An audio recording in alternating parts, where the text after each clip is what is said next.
आज के दिन ही ब्रह्मा जी ने एको हम बहुश्यामी, एक से अनेक हो जाए का एक स्फुरना आई उनके मन में और फिर सृष्टि का निर्माण शुरू किया, इंसान का निर्माण शुरू किया। आज का युग उसी सृजन की मांग कर रहा है, क्योंकि ये ब्राह्मी पर ज्ञान और कर्म के अभिवर्धन का पर्व है, ज्ञान और साधना का पर्व है, द्विजत्व का पर्व है।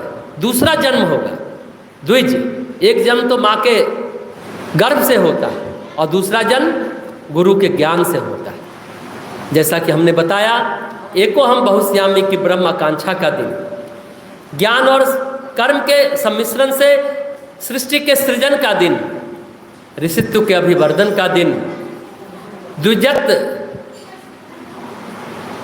के अभिवर्धन का दिन, यज्ञोपवीत के नवीनीकरण का दिन, प्रायश्चित विधान का दिन, हेमाद्री संकल्प का दिन, भाई बहन की रक्षा का दिन, वृक्षों की रक्षा यानी रक्षा बंधन के त्यौहार का दिन। ये श्रावणी पर्व इतने सारे विशेषताओं को लेकर, परंपराओं को लेकर, उस मर्यादा को लेकर आज हमारे सामने है। कहते हैं ना, चाहे जाति का झगड़ा हो, ऊंच नीच का झगड़ा हो, भेदभाव का झगड़ा हो, उसे मिटाने का ही ये पर्व है श्रावणी पर्व, उसे मिटाने का पर्व है। जैसा हमने कहा, श्रावणी पर्व द्विजत्व का पर्व है।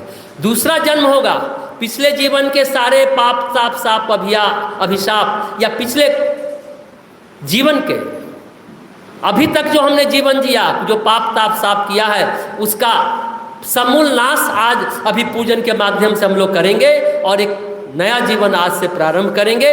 द्विज, दूसरा जन्म, द्विजत्व के अभिवर्धन का पर्व है। जैसा हमने कहा, ज्ञान और साधना का पर्व है। ब्रह्मा और शिव को इस पर्व से जोड़ा जाता है। ब्रह्मा जी इस सृष्टि के पहले द्विज हैं, पहले ब्राह्मण हैं, सृजन करता है। गायत्री के को आधार बनाकर उन्होंने सृष्टि का निर्माण किया, सृष्टि का निर्माण किया। और श्रावण मास तो शिव की आराधना का मास तो है ही, इसलिए श्रावणी पर्व पर हम ब्रह्मा जी की और भगवान शिव की भी उपासना करते हैं। तो श्रावणी पर्व दोनों के उपासना का, आराधना का, साधना का पर्व है। रक्षाबंधन के दो रूप हैं, श्रावणी पूर्णिमा और हेमाद्री संकल्प। रक्षाबंधन सर्व पर से थोड़ा अलग है। कुछ लोग कहते हैं कि रक्षाबंधन ब्राह्मणों का पर्व है, दिवाली वैश्यों का पर्व है, दशहरा क्षत्रियों का पर्व है, होली शूद्रों का पर्व है।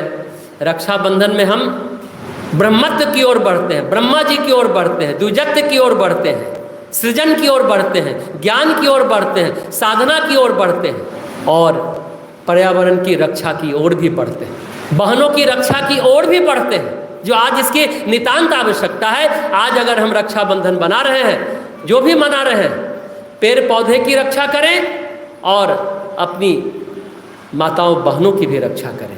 ये जो चार भाग बांटा गया, चार वर्ण बांटा गया, क्षत्रिय, वैश्य, शूद्र और ब्राह्मण, ये कोई ऊंचा नीचा नहीं है। कार्य विभाजन, कार्य का जो विभाजन हुआ उसके हिसाब से वर्ण का निर्माण हुआ पूर्व वैदिक काल में। एक साल में हम अंदर के क्षत्रिय गुणों को भी विकसित करें, उसके शिखर पर, उसके चरम पर पहुंच जाएं। ब्राह्मणत्व को भी विकसित करें, अपने अंदर के वैश्य को भी जागृत करें और अपने अंदर के शूद्र को भी जागृत करें, यानी सेवा भाव को भी जागृत करें। हमारे यहाँ जिनको निम्न मानते हैं उसे हम समाज, जिसे हम समाज से बहिष्कृत करते हैं, वो ब्रात्य होता है, वो शूद्र नहीं होता। शूद्र तो सबसे महत्वपूर्ण होता है। पैर होता है शूद्र, हाथ होता है क्षत्रिय, पेट होता है वैश्य, सिर होता है ब्राह्मण। हम प्रणाम करते हैं, पैर को ही छूते हैं, सबसे पहले शूद्र का ही सम्मान करते हैं। यानी शूद्र मतलब पैर छोटा नहीं है, पैर पर ही सब टिके हुए हैं, सारा कलेवर टिका हुआ है हमारे जीवन का, हमारे शरीर का। इसलिए सबसे पहले हम उनका सम्मान करते हैं। व्रात्य जिसको हमने कहा बहिष्कृत किया जाता है, वो चारों वर्णों में नहीं है। ब्राह्मण का कार्य है धर्म को व्यवस्थित करना, धर्म की व्यवस्था करना, जीवन में धर्म का प्रवाह रहे, धर्माचरण बना रहे। इसलिए कहा गया वयम राष्ट्रे जागृयाम पुरोहिता, हम पुरोहित राष्ट्र को जीवंत और जागृत रखेंगे। पहले अभी हिंदुस्तान है, भारत, इंडिया बोलते हैं। उसके पहले भारत का नाम था आर्यावर्त, उससे पहले नाम था ब्रह्मवर्त। सभी ब्रह्म जैसी चर्या, भारत के जितने देशवासी थे सभी ब्रह्म थे। भूसुर, भू का सुर यानी पृथ्वी के देवता कहे जाते थे। ये स्तर था हमारे जीवन शैली का, हमारे चिंतन शैली का, हमारे कार्य शैली का। समय का चक्र है, काल का प्रवाह हुआ, फिर से हम उस शिखर को छुए। इसके लिए ये द्विजत्व का पर्व, दूसरा जन्म हो हमारा, फिर से हम उस ज्ञान के शिखर को छुए, वहाँ पर पहुँचे।